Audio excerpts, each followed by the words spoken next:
Assalamualaikum warahmatullahi wabarakatuh. Salam sejahtera bagi kita semua. Izin memperkenalkan diri, saya Lisa Oktavia selaku moderator penyampaian materi dalam kesempatan kali ini. Materi yang berjudul mengenai tahapan pencatatan ZIS atau yang kita kenal dengan zakat, infak, dan sedekah dari mata kuliah Akuntansi Ziswaf dengan dosen pengampu Bapak Faiz Arif Jamil. Adapun kelompok kami yang terdiri dari Erik Fernanda selaku penyaji materi pertama, saya Lisa Oktavia selaku penyaji materi kedua, dan Ninda Stiani selaku penyaji materi ketiga, dan yang terakhir ada Sakti Pradana selaku penyaji materi keempat. Akuntansi Ziswaf itu merupakan salah satu mata kuliah yang terdapat di jurusan Akuntansi Syariah Fakultas Ekonomi dan Bisnis Islam UIN Raden Intan Lampung. Baiklah, langsung saja kita lanjut pada pemaparan materi yang pertama yang akan disampaikan oleh Saudara Erik Fernanda dan akan dilanjutkan oleh Saudari Lisa Oktavia dan dilanjutkan dengan Saudari Ninda Stiani dan Sakti Pradana. Baik, yang pertama jenis bukti transaksi. Setiap transaksi yang dilakukan oleh organisasi pengelola zakat harus didukung dengan bukti transaksi yang valid dan sah. Selain terdapat bukti transaksi yang valid dan sah, transaksi tersebut harus dicatat dalam buku catatan akuntansi. Kelengkapan formulir dan dokumen transaksi serta catatan akuntansi sangat penting dalam proses audit keuangan. Auditor dalam melakukan pemeriksaan keuangan akan menguji laporan keuangan dan melacak hingga ke dokumen sumber. Selanjutnya, formulir dan dokumen transaksi yang digunakan untuk mencatat transaksi antara lain. Yang A. Transaksi penerimaan kas terdiri dari kwitansi penerimaan dan najis, bukti transfer bank atau slip setoran dari muzaki, rekening koran bank, print auto buku tabungan, bukti pelunasan piutang, dokumen peminjaman, dan tanda terima lainnya. Selanjutnya yang B, transaksi pengeluaran kas terdiri dari bukti pengeluaran kas, bukti transaksi dari pihak ketiga, misalnya faktur, tagihan, dan sebagainya. Selanjutnya yang C, transaksi pendistribusian JIS terdiri dari bukti penerimaan JIS yang ditandatangani mustahik, berita acara serah terima bantuan, dan bukti penyaluran JIS lainnya. Yang D, transaksi selain kas terdiri dari bukti memorial, berita acara, dan bukti lainnya. Selanjutnya yang E, bukti catatan akuntansi. Baik, materi yang selanjutnya, elemen sistem pengendalian internal yang juga perlu diperhatikan oleh organisasi pengelolaan zakat adalah adanya pemisah suatu transaksi dari awal hingga akhir tidak boleh ditangani oleh satu fungsi atau satu orang saja. Harus dipisahkan antara fungsi pemegang uang atau bendahara dengan fungsi pencatatan pembukuan atau akuntansi, serta pengotorisasian. Pemisahan tugas diperlukan untuk menjamin dilakukannya mekanisme check dan balance, yaitu agar masing-masing fungsi atau bagian saling mengontrol dan mengawasi.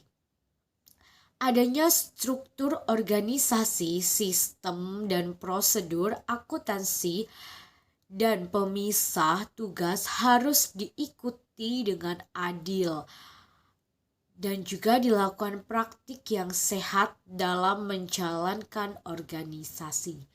Beberapa cara yang perlu dilakukan organisasi pengelola zakat untuk menciptakan praktik yang sehat adalah sebagai berikut, yakni dapat menggunakan formulir atau dokumen bernomor untuk tercetak yang pemakaiannya harus dipertanggungjawabkan oleh berwenang. Yang kedua, dilakukannya pemeriksaan rutin dan juga pemeriksaan insidental. Yang selanjutnya, dilakukan rotasi kerja untuk para pegawai. Kemudian, setiap transaksi tidak boleh dilaksanakan dari awal hingga akhir oleh satu orang saja tanpa melibatkan orang lain. Secara periodik dilakukan pencocokan fisik kekayaan dengan catatan. Misalnya seperti antara cash of name dengan stock of name dan juga pemeriksaan aset tetap. Kemudian dibentuk unit pengawasan internal, yakni merupakan internal audit untuk menjamin dilaksanakannya sistem pengendalian internal organisasi. Oke, jadi itu tadi materi dari saya. Selanjutnya akan disambung oleh rekan saya. Terima kasih. Materi selanjutnya, pembelian dan kode bukti transaksi. Aktivitas akuntansi ZIS atau zakat infak sedekah dimulai dari transaksi keuangan dengan dokumen berupa bukti transaksi. Aktivitas selanjutnya ini melakukan proses terhadap dokumen bukti transaksi, yaitu dengan menganalisis, mengelompokkan, dan mencatatnya ke dalam jurnal. Catatan-catatan di jurnal kemudian dipindahkan atau diposting ke buku besar. Laporan keuangan ini sebagai output dari aktivitas akuntansi ZIS ini diperoleh dengan cara memindahkan data-data yang sudah dikelompokkan sesuai dengan jenisnya dari buku besar. Untuk memudahkan dalam pengelompokan data-data ini, biasanya digunakan kode akun sesuai dengan yang akan disajikan dalam laporan keuangan. Ada juga proses tambahan yang sering juga digunakan oleh akuntan setelah buku besar, yaitu membuat kertas kerja atau worksheet.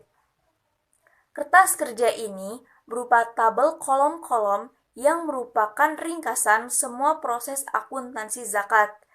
Di dalamnya juga terdapat neraca saldo atau trial balance sebelum penyesuaian, neraca saldo setelah penyesuaian, laporan perubahan dana, dan laporan posisi keuangan atau neraca. Berikut saya paparkan kode-kode bukti transaksi.